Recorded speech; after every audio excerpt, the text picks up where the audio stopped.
भगवान साक्षात अंदर और एक भगवान साक्षात बाहर। परों की सबसे बड़ी शक्ति है परम रूपी भीष्म। एक भी पति छूटा तो आप गए।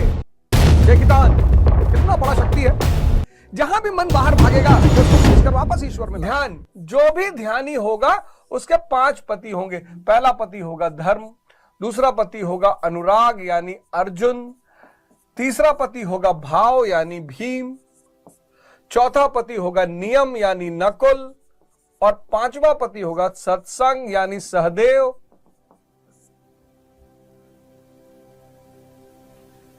ध्यानी द्रौपदी, द्रौपदी के 5 पति और फिर 5 पुत्र। क्या गुरु महाराज ने व्याख्या की गीता की, आध्यात्मिक व्याख्या। इतिहास तो महाभारत में दर्ज है, आध्यात्मिक। अब 7वें श्लोक पर दुर्योधन द्रोणाचार्य अपने गुरु से कहता है। 7वें श्लोक पर आते हैं। सजातीय शक्तियों का परिचय हो चुका है। चेकितान, कितना बड़ा शक्ति है। जहां भी मन बाहर भागेगा ये उसको खींचकर वापस ईश्वर में लाएगा। पुरुजित, उत्तमौजा, अभिमन्यु, ये सब बड़े बड़े, आपको एक ध्यानी के रूप में अपनी शक्ति का अंदाजा ही नहीं था। और शक्तियां पैदा होंगी जब आप इन 5 पतियों के साथ रहना शुरू करेंगे। एक भी पति छूटा तो आप गए। एक भी पति छूटा तो आप गए, आपका विनाश सुनिश्चित है। तो यह सजातीय शक्तियों का वर्णन था। अब दुर्योधन कहता है अस्माकम तु विशिष्टा ये तानिबोधा दुर्योतम। दुर्योधन गुरु महाराज कहते हैं कि यह एक असामयिक संबोधन है, उस समय नहीं था। दुर्योतम वैसे शब्द के अर्थ के रूप में हुआ ब्राह्मण श्रेष्ठ, दुर्जुमे श्रेष्ठ यानी ब्राह्मण। अस्माकम तो विशिष्टा ये तान्निबोध दुर्योतम नायका मम सैनस्य संज्ञार्थम तान्व ब्रवीमते। हे ब्राह्मण श्रेष्ठ गुरु द्रोणाचार्य, अब मैं आपको अपने नायकों के बारे में अपनी सेना से अवगत कराना चाहता हूं। गुरु महाराज कहते हैं कि जब तक प्रकृति से लेश मात्र संबंध है, लेश मात्र हल्का सा, तब तक द्वैत बना रहेगा। द्रोणाचार्य, द्वैत, दोहरा आचरण। तो अब यह कह रहा है कि अब मैं आपको अपनी सेना से अवगत, और यह बड़ा इंपॉर्टेंट है। अभी तक आप पांडवों की सेना से अवगत हुए, अब आप कौरव दुर्योधन की सीमा देखिए। अब आप कौरव दुर्योधन की सेना देखिए, और इस सेना के जो नायक हैं उनसे आप डेली लड़ाई करते हैं। अपने सेनापति तो आप भूल गए, और दुर्योधन के सेनापतियों से आपकी डेली लड़ाई चलती है, लेकिन चूंकि आप उन्हें पहचानते नहीं, बेहोशी में डूबे हैं ना। ध्यान मतलब होश में लाने की प्रक्रिया। आज जो इस देश की स्थिति है, मतलब हंसता होगा मकाले की आत्मा। वो चाहता था 1835 में मकाले ने यही अपने बाप को पत्र लिखा था। उसके बाप ने पूछा कि क्यों अंग्रेजी शिक्षा दे रहे हो इनको। कहा अरे बाबूजी, अंग्रेजी शिक्षा इसलिए दे रहा हूं कि ये रंग और रूप में तो भारतीय होंगे, लेकिन विचार में अंग्रेज होंगे। और अंग्रेज क्या, रंगरेज भी नहीं हो पा रहे हैं। अंग्रेज कपड़ा पहन रहे हैं तो उनको समझ में आ रहा है हम क्यों पहन रहे हैं। भाई वहां अगर छोटा कपड़ा पहन रहे हैं, कपड़ा फाड़ के पहन रहे हैं, तो उनके पास हर चीज की वजह है। वो शराब पी रहे हैं तो उनके पास वजह है। यूरोप का आदमी शराब पी रहा है क्योंकि -10 डिग्री सेल्सियस में रहता है। यहां के आदमी को पता ही नहीं। मकाले की आत्मा हंसती होगी और अट्ठास लगा के हंसती होगी कि ना ये भारतीय रह गए, ना ये अंग्रेज रह गए, ना रंगरेज रह गए, ये पता नहीं क्या हो गए, ये पता नहीं क्या हो गए। आज की जो स्थिति भारत की है। From Mom, New Year, New You.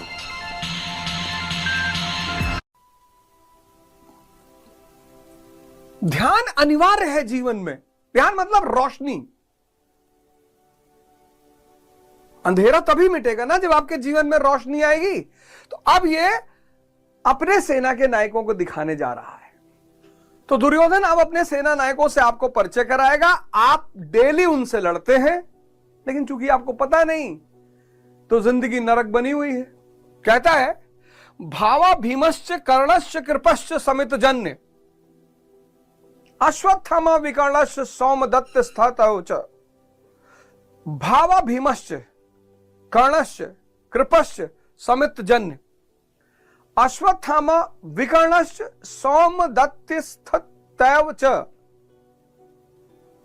और ये इतने खतरनाक सेनापति हैं सब। कहता एक तो आप ही हैं, द्वैत आचरण रूपी द्रोणाचार। कहता पहले तो आप ही हैं द्रोणाचार, द्वैत आचरण,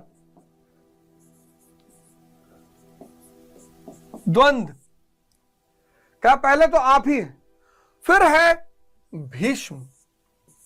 बड़ी चर्चा हुई है भीष्म की, बहुत चर्चा। ये जिसको समझ में आ जाए,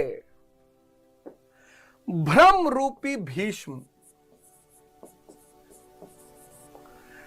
ये कौरवों की सबसे बड़ी शक्ति है, भ्रम रूपी भीष्म। अंधेरे में आपने रस्सी को पकड़ा और आपको एहसास हुआ कि यह सर्प है। अंधेरा यानी अज्ञान, रज्जू रस्सी। अंधेरा जो है, अज्ञान जो है, वो रस्सी को सर्प बना देता है। इतनी ताकत है भ्रम की, बहुत बड़ी।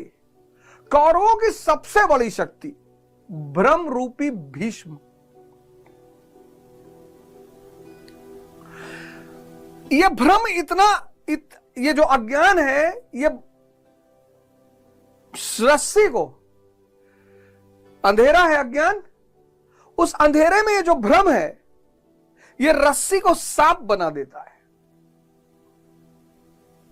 इतनी ताकत है इस भ्रम में, ताकत कि व्यक्ति ने रस्सी पकड़ा और सांप का एहसास हुआ कि सांप ने काटा और मर गया। कोरोना काल में कितने लोगों की मृत्यु भ्रम की वजह से हुई। बुखार हुआ, जुकाम हुआ, हल्का सा, वैसे भी जब जुकाम सर्दी होती है तो सांस लेने में दिक्कत होती है। कोरोना छोड़ो, वैसे आम जब सर्दी होती तो सांस लेने में दिक्कत होती है।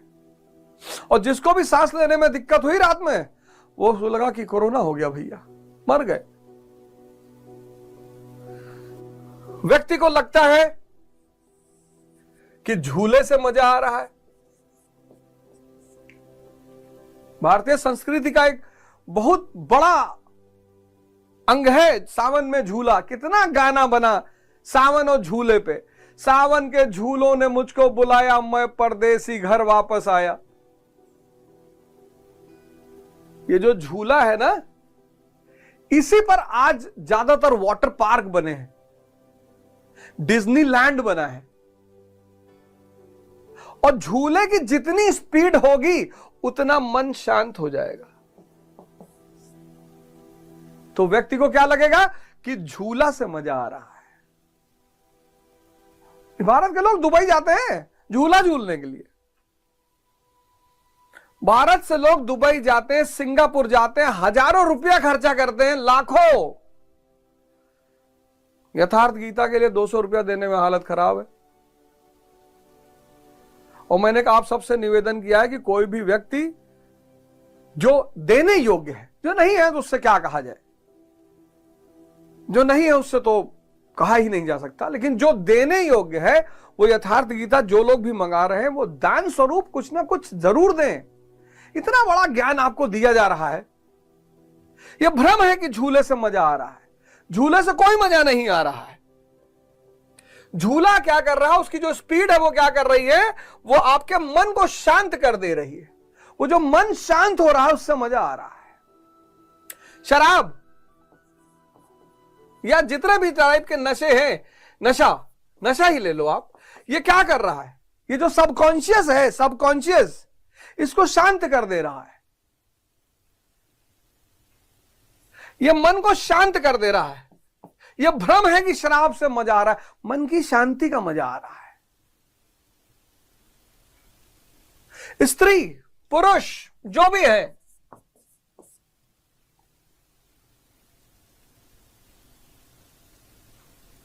भ्रम, इस भ्रम को तोड़ना ध्यानी की सबसे पहली और सबसे बड़ी उपलब्धि है। अंतिम तक जीवित रहता है, अंतिम तक।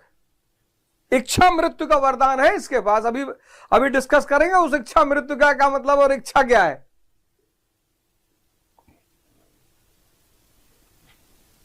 भ्रम, ना तो आपको झूले में मजा आ रहा है, ना आपको नशे में मजा आ रहा है, सब भ्रम है। शराब, कोई भी नशा, भाई कोई भी आदमी जो 20 वर्ष से ऊपर है, इतनी चुनौतियों का सामना कर रहा है, चारों तरफ चुनौतियां, पारिवारिक चुनौतियां, नौकरी की चुनौतियां, विवाह की चुनौतियां, समाज की चुनौतियां, चारों तरफ से चुनौतियों का सामना कर रहा है और अंदर की शक्ति उसने विकसित नहीं की, हो गया खोखला। अब लड़ाई तो शक्ति से ही लड़ी जाएगी ना। तो ये उसके पास एक आराम सा इजी साधन हो गया, ये शराब पी लो,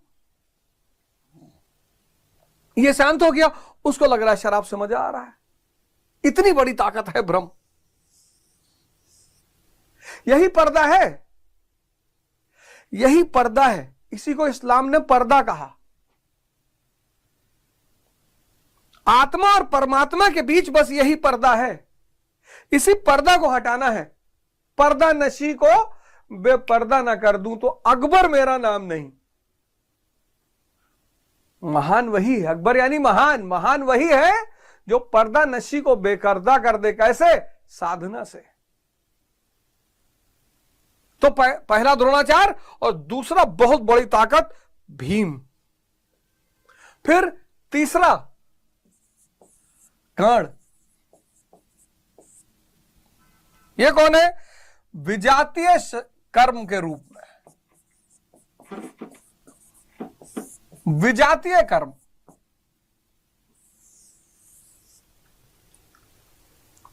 कर्ण ताकतवर है, आपसे सिगरेट पिलवा लेगा, आपको पता ही नहीं चलेगा। आप द्वैत से प्रभावित है, भ्रम से प्रभावित है, आपसे सिगरेट पिला लेगा। कितने लोग हैं? आ रहा है दिसंबर, 31 दिसंबर को लोग कसम खाएंगे रात में कि बस कल से सिगरेट नहीं पीना है, एकदम ताव में कि नहीं पीना है, चाहे जो हो जाए। पर चूंकि आपको अपने सेना के बारे में पता ही नहीं, आपको धृष्टद्युम्न के बारे में पता नहीं, चेकितान के बारे में पता नहीं, अनुराग के बारे में पता नहीं, भाव के, आप अकेले इनका शिकार होते रहते। अब कुछ लोग कसम खाएंगे नॉनवेज नहीं छुएंगे, नहीं तो गुरु महाराज बहुत मारेंगे लाठी से, कोई मुर्गा नहीं खाएंगे। अब कुछ लोग कसम खाएंगे 31 दिसंबर को कोई मूवी देखने नहीं जाएगा।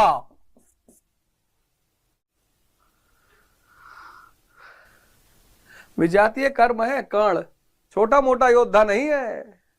31 को कसम खाएंगे, 12 बजे उठेंगे दूसरे दिन, क्योंकि रात भर नाचेंगे। 1 बजे ये कर्ण कहेगा कि अरे नेहरू जी भी सिगरेट पीते थे, ऐसे थोड़ी था कि कोई सिगरेट नहीं पीता था। बड़े बड़े वो फिदल कास्ट्रो सिगार पीता था, वो स्टालिन सिगार पीता था, क्या बड़े लोग सिगरेट नहीं पीते थे? फिर आपको याद आएगा, फिर एक अंदर द्वंद्व शुरू हो, युद्ध शुरू हो जाएगा कि नहीं यार कल गुरु महाराज की कसम खाए थे यार। फिर कहेगा अरे यार ऐसे थोड़े कोई एक दिन में छोड़ देता है। गुरु महाराज भी कहते हैं कि आराम से सुधार करना है, एक दिन में जान नहीं देना है। सब यही कह रहा है, सब कुछ यही कह रहा है, पॉजिटिव भी यही कह रहा है, नेगेटिव भी, और आप बैठ के चुपचाप देख रहे, आप देख भी नहीं पा रहे हैं। अरे गुरु महाराज कहते हैं कि ऐसे कष्ट अपने आप को नहीं दिया जाता, भगवान सबको प्यार करते हैं और हम गुरु महाराज के बच्चे हैं, भगवान हमको गुरु महाराज माफ नहीं करेंगे। फिर कहेगा अच्छा चलो डेली एक धीरे धीरे खत्म करो। फिर 2 बजे तक एक सिगरेट पिलवा देगा। इतना बड़ा महारथी है ये कर्ण। विजातीय कर्म और न जाने कितने चीजों की आप कसम खाते होंगे। सबकी चर्चा तो मैं नहीं कर पाऊंगा, वो तो आपको पता ही होगा। बहुत सारी चीजें होंगी जिसका आप कसम खाते होंगे। ये बना दिया मैंने। सोच लीजिएगा आप क्यों हार जा रहे हैं। आपको अपनी सेना का एहसास नहीं है और दुश्मन की सेना बहुत ताकतवर है। अगर अपनी सेना का एहसास ना हो तो दुश्मन की सेना बहुत ताकतवर है। जब तक आपको एहसास, और हमारे आपके साथ तो 2 लोग, एक भगवान साक्षात अंदर और एक भगवान साक्षात बाहर।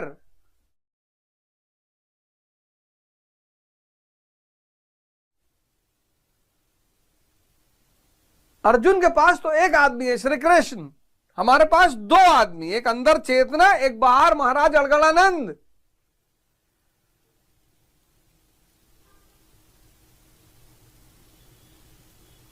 तो द्रोणाचार भ्रम, द्वैत आचरण भ्रम, विजातीय कर्म कर्ण, फिर कृपाचार्य। कृपाचार्य ये तो कृपा करने की प्रवृत्ति। बहुत लोग इसके शिकार हैं, बहुत लोग, मतलब इतने लोग इसके शिकार हैं। अनजाने में कोई आदमी सड़क पे गिरा हुआ है, एक्सीडेंट हो गया, आप उसको उठाकर अस्पताल पहुंचा दीजिए। यह मानवता है। जब तक उसके घर वाले ना आए खड़े रहिए। जितनी आर्थिक मदद उस वक्त आपसे हो सकती है कर दीजिए। यह मानवता है। अब किसी की बीवी भाग गई,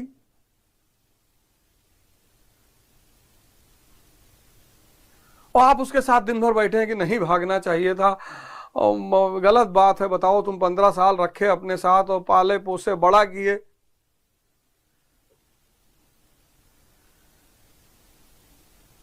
जब आप साधना करोगे ना और थोड़ी सी शांति आपके अंदर डेवलप होनी शुरू होगी, तो जो अगल बगल अशांति के क्षेत्र हैं ये आपके सानिध्य में आनंद लेने लगेंगे। आपके पास अनायास आने लगेंगे, आपको पता नहीं चलेगा क्यों आ रहे हैं और आ क्यों रहे हैं। आपके पास थोड़ा सा आनंद विकसित हो रहा है, यह आनंद विहीन है। तो जब आपके पास आएंगे तो जो आपके आनंद की धारा है ये उसको सोख लिया करेंगे, फिर आप डिप्रेशन में आ जाओगे। बहुत सारे स्टूडेंट हैं अपना कर्म नहीं करते, अपना साधना नहीं करते, दूसरों की समस्या का समाधान कर रहे हैं। अब तुम्हारा रूप बाटर कह रहा है कि हमारी बुआ का जो है पापस बड़ा झगड़ा चल रहा है, बुआ मकान में हिस्सा मांग रही है। तुम क्या कर सकते हो उसमें? तुम्हारा क्या रोल होगा उसमें? क्यों इंटरफियर कर रहे हो? कि मम्मी पापा डेली दोनों रात में दारू पी लेते हैं, हम बच्चे लोग बड़े परेशान रहते हैं।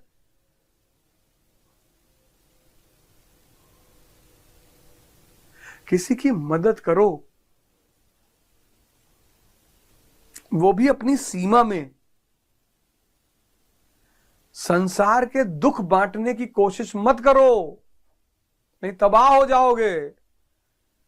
यहां राजा महाराजाओं को भी दुख है, यहां ऐसा कोई इंसान है ही नहीं जिसको नहीं है। यही बात तो किसी को समझ में नहीं आ रही है।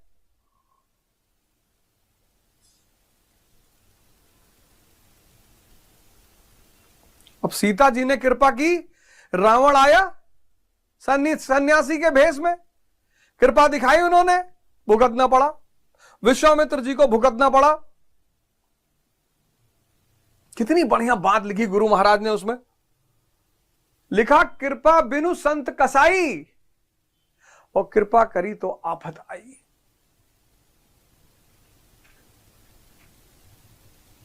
बहुत सारे केस होते हैं, भाई लड़की ने रात में हाथ दिया, भैया मेरा घर है मुझे छोड़ दीजिए। कई सारे केस हुए और फिर उसने पलट कर केस कर दिया। तो अगर रात में कोई स्त्री आपको कहीं सड़क पे दिखाई पड़ रही तो आप फोन करिए, अपनी गाड़ी में बैठे रहिए, फोन करिए, पुलिस बुलाइए, उससे उसकी मदद करवाइए। कृपा बिना संत कसाई, और कृपा करे तो आफत आई, इससे बचिए। गर्लफ्रेंड बॉयफ्रेंड का झगड़ा मत सुलझाइए। किसी की बुआ अपने मकान में हिस्सा मांग रहे उसको मत देखने जाइए, नहीं तो आपकी साधना सब खत्म हो जाएगी। कृपाचार क्या लिखा है गुरु महाराज ने? भावान भीमश्च कर्णश्च कृपश्च समित जन। ये इतना खतरनाक समित जन, इतना खतरनाक सेना नायक है कृपाचार्य कि पूरी सेना का विनाश कर सकता है।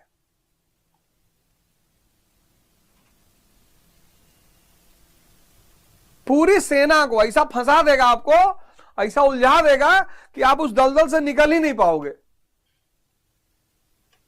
फिर अगला सेना नायक कौन है? अश्वत्थामा विकर्णश। अश्वत्थामा, बड़ी चर्चा होती है अश्वत्थामा पर। अश्वत्थामा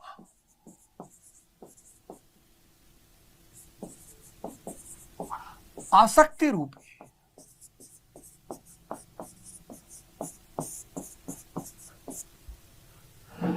आसक्ति रूप अश्वत्थामा। क्या बात है! पिता कौन है? द्रोणाचार्य। वाह, क्या गुरु महाराज! समझिए, द्रोणाचार्य पिता किसका? अश्वत्थामा का।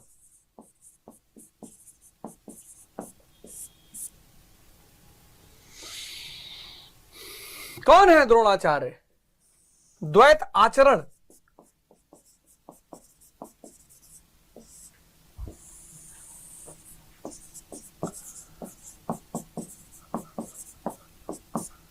द्वैत आचरण, जब तक द्वैत जिंदा है तब तक अश्वत्थामा का अस्तित्व रहेगा। अस्तित्व, उसके बाद भी वो मिटेगा नहीं। बड़ी शानदार बात है, इसको समझिएगा। जब तक द्वैत जिंदा है, मैं से पैदा हुआ मेरी गाड़ी, मेरी पत्नी, मेरी बच्चे, मेरा घर, मेरा धन,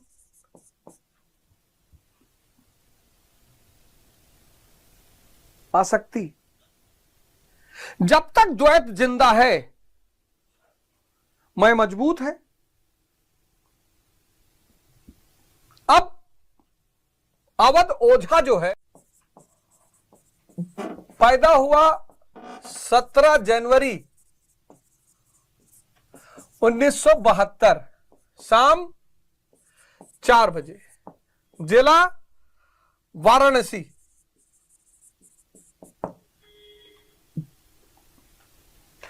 तो ये जो शाम को 4 बजे पैदा हुआ व्यक्ति, इसका क्या नाम? ये एक्स। ये पैदा होते ये थोड़ी कहा कि मैं अवध ओझा भैया पैदा हो गया।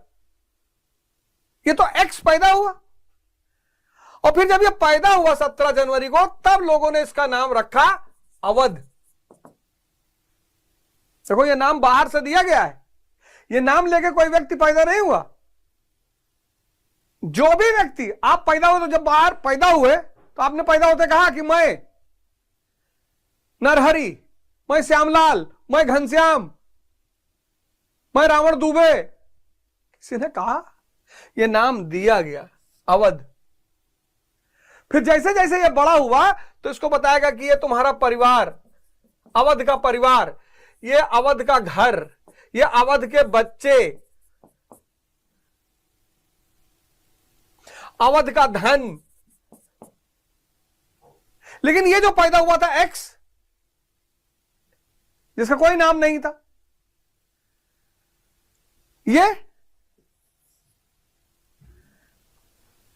ये तो अवध का है सब ना, अवध खत्म, ये सब खत्म।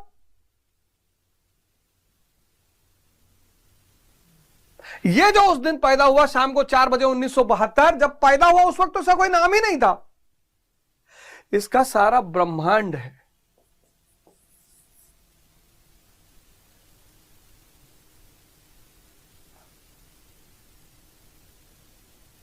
इसीलिए गीता कहती है कि जीवन एक लीला है और हर जन्म में मूवी बदल जाती है, पात्र बदल जाते हैं।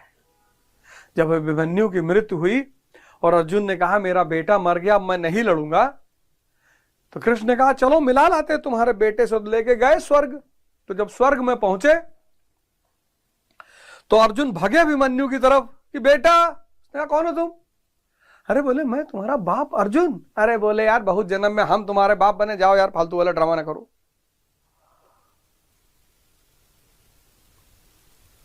सब इस मय से बंधे हुए हैं, सब इस आसक्ति ने पकड़ रखा है। हाय किसी, जैसे ये मैं खत्म होगा, जैसे ये मैं खत्म होगा ये सब छूट जाएगा। लेकिन भ्रम, अश्वत्थामा यानी आसक्ति,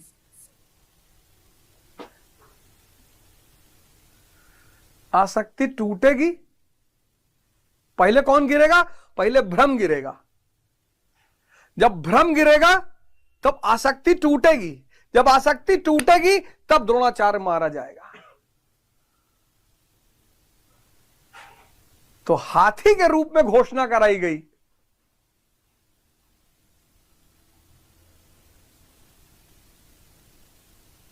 अश्वत्थामा, आसक्ति। लेकिन ये अमर कैसे, इस पे आगे चर्चा करेंगे। अश्वत्थामा अमर कैसे? फिर विकर्णश, विकल्प रूपी विकर्ण।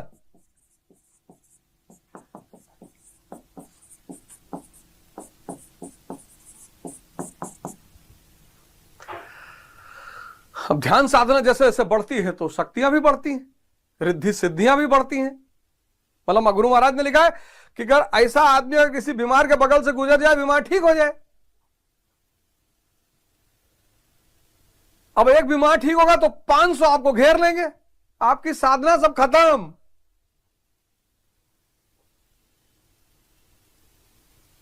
आपकी साधना सब खत्म। माया भी शक्ति देती है। माया ऐसे थोड़ी है, कमजोर थोड़ी है, माया भी शक्ति देती है, रिद्धि सिद्धि। और अगर इन रिद्धि सिद्धियों ने आपको घेर लिया, कल्पनाएं उठने लगी, जब लोग साधना करते हैं, एक्चुअली हमारी आदत है, वो हमारा स्वरूप है, ये हमारा स्वरूप है। हम कोई भी काम करते हैं तो उसका फल हमारे दिमाग में होता है। ऐसे जब लोग ध्यान भी, कोई भी काम दुनिया में अकारण करना नामुमकिन है। और यही ध्यान की सबसे बड़ी चुनौती है और यही अध्यात्म की सबसे बड़ी चुनौती है। अध्यात्म की सबसे बड़ी चुनौती है क्योंकि इसे अकारण ये हो ही नहीं सकता। बचपन से हमारे पास एक आदत है, पढ़ोगे नौकरी मिलेगी, मतलब जो भी करोगे उसके बदले हमें कुछ ना कुछ बताया जाता है कि ये करोगे तो ऐसा होगा, पढ़ाई में खूब नंबर आएंगे, बड़ी नौकरी मिल जाएगी, बढ़िया शादी होगी, गाड़ी घोड़ा से चलोगे। हर चीज के पीछे हमें एक वजह बताई गई है। अध्यात्म बेवजह है और यही उसकी सबसे बड़ी चुनौती है। तो जब व्यक्ति इस रास्ते में भी आता है तो विकर्ण, विकल्प, अब ऐसा होगा, अब यहां पे रोशनी जलेगी, अब मैं शरीर, मेरी शरीर हवा में उठ रही है, परियां आ रही हैं, कोई कहीं कुछ नहीं आता।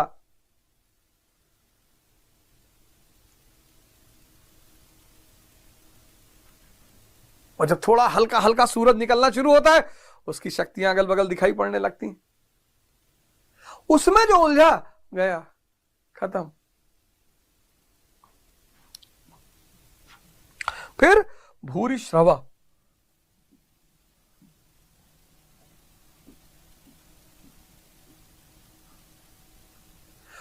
सौमदत्तस्त थैवचा भूरिश्रवा। भ्रममयी श्वास, यह तो बहुत बड़ी चुनौती। भूरिश्रवा,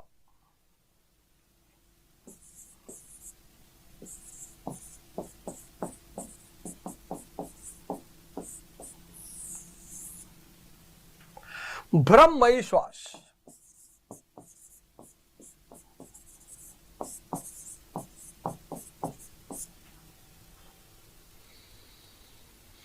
बच्चे होते हैं ना, बच्चे क्यों बच्चे? फिर आपने किसी बच्चे से कहा, 5-6 लोग बैठे हो, आपने कहा ये जो बच्चा है बबलू, ये घर का सबसे होनहार बच्चा है और हम सब इसे मानते हैं और इतना बढ़िया लड़का पूरा खानदान में पिछले 3000 साल में नहीं पैदा हुआ। और फिर आपने उस बच्चे से कहा चाय ले आओ, पान ले आओ, साबुन ले आओ, ये, और बच्चा बेचारा दौड़ दौड़ के सारे काम कर रहा हो। तो जब वो बड़ा होता है तब उसको पता चलता है कि कैसे हमारी तारीफ कर करके हमको शोषण किया गया था। तारीफ शोषण का सबसे बड़ा हथियार है। किसी ने किसी रिक्शे वाले से कभी कहा कि बहुत बढ़िया रिक्शा चलाते हो यार, क्योंकि उसका कौन शोषण करेगा। इसीलिए जो जागृत शक्तिशाली लोग होते हैं ना, जब आप उनकी तारीफ करते हो तो वो उसको चाटुकारिता मानते हैं। नजर में रहते हो आप उनके। ये डेली आके कहता है कि भैया आप तो एकदम विष्णु भगवान की तरह दिखते हैं। मत किया करो। और तारीफ सुनने की लत दुनिया की सबसे बड़ा रोग है। भूरिश्रवा, प्रशंसा सुनना, प्रशंसा कि आप ऐसे हैं, आप वैसे हैं। शिष्य लोग गुरु महाराज की बड़ी प्रशंसा करते हैं और बड़ी बड़ी कहानियां सुनाते हैं गुरुओं की। गुरु महाराज एक बार जा रहे थे गंगा से, तो मछली के ऊपर खड़े होकर इस पार से उस पार निकल गए। एक बार तो रात में कोई नहीं मिला तो एक तो मगरमच्छ आया, कहा महाराज अब हमारे पीठ पे बैठिए, हम पार करा दें। ये सब शिष्यों का काम होता है।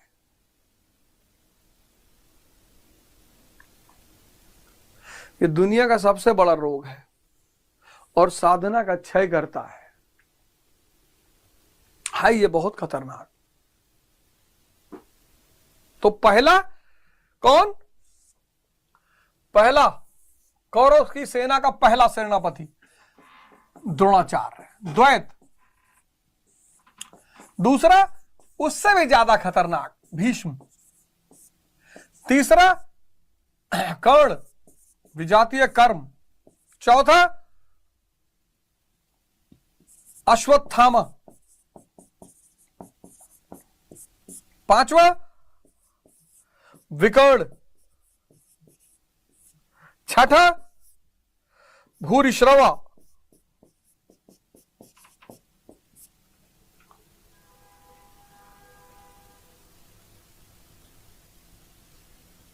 द्वैत। पहला गुरु भी है ये, यही दिखाता है कि गलत रास्ते पे जा रहे हो। भ्रम,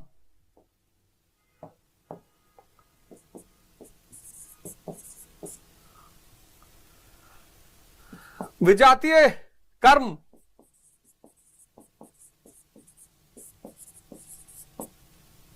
आसक्ति द्वैत की वजह से, विकल्प,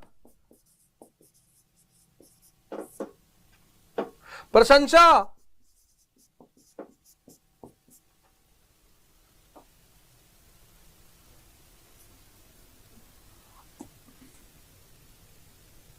सारे विकारों का उद्गम यहां से है, भ्रम से। सारे विकार। इनके अपोजिट में कौन खड़ा है?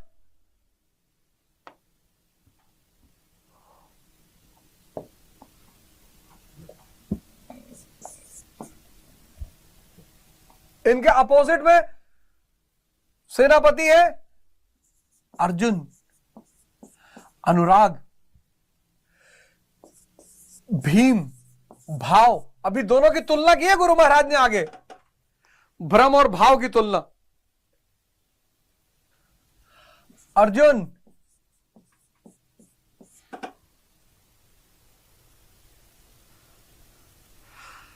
अब द्वैत को कौन मारेगा, अब कौन किसको मारेगा, यह बड़ा इंपॉर्टेंट है।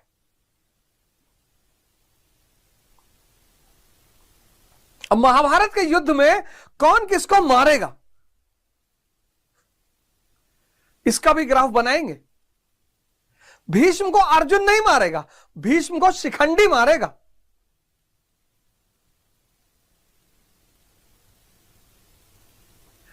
तो ये कौरव के महारथी और पांडवों के प्रमुख महारथी अर्जुन, भीम, और गुरु महाराज ने आगे चल के तुलना कराई भीम और भीष्म की।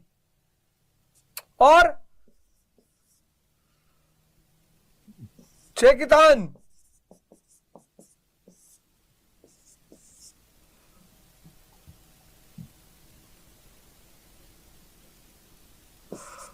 पुरोजित,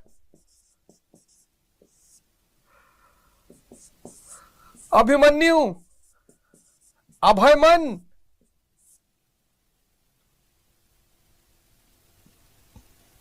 दोनों सेनाएं आमने सामने खड़ी हैं। आपने कभी इस तरह से सोचा कि ये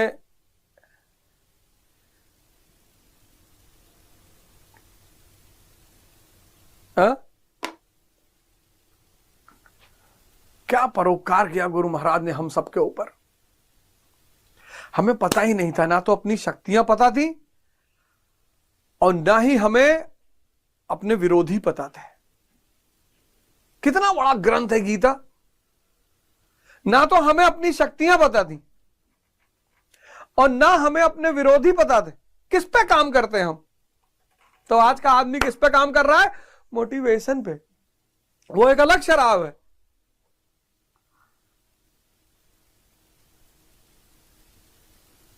जितना भी दुख, संताप, विषाद आज चल रहा है, सबका हल ये इन्हीं शरण में आइए।